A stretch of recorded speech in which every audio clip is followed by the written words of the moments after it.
today I'm going to show you how to group objects, and I'm also going to show you how to clone objects.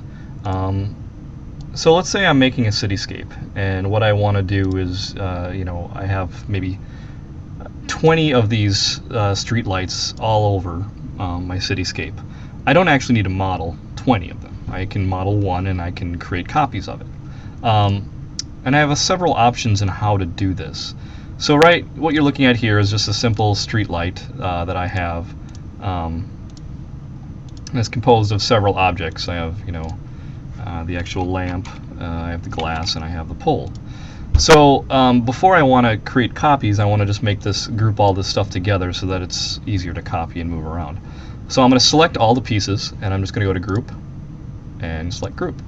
I'm just going to name it Street Light. Now at any time, I'm not really, making any commitment here. I can always go back to Group and hit Open, and what it's going to do is allow me to go inside this and make changes. And then when I'm done, I can just go back to Close, and it's going to take me back outside that group. So when I create duplicates of an object, all I have to do is hit Shift and grab any one of these handles and pull it out, and it's just going to create a copy of it. But when I let go, it's going to give me this dialog window, which gives me some options. The two I want to look at today is Copy and Instance. Copy is basically just going to take everything I'd made and create an exact duplicate of it, right? The thing about this is I can go in and edit each of those independently. Now, what Instance does, let's do that one more time.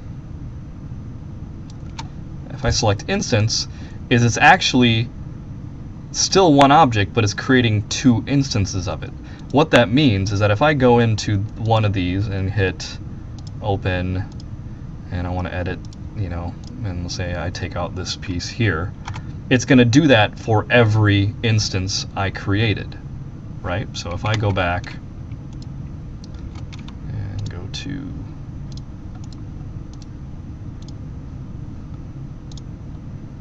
Close Group, and I'm going to create, another instance, and another instance, and I select on any one of these and go to Group, Open, and I do that same thing. It's going to do that to every single instance there is. So if I have 4 identical streetlights, this would be the way to do it. But say they had some minor variations, using Copy would be a way for me to just kind of create a bunch of copies, and then I can go in and edit, make individual edits to each of the streetlights. But if you're using a lot of the same, creating an instance is an easy way to make it more manageable.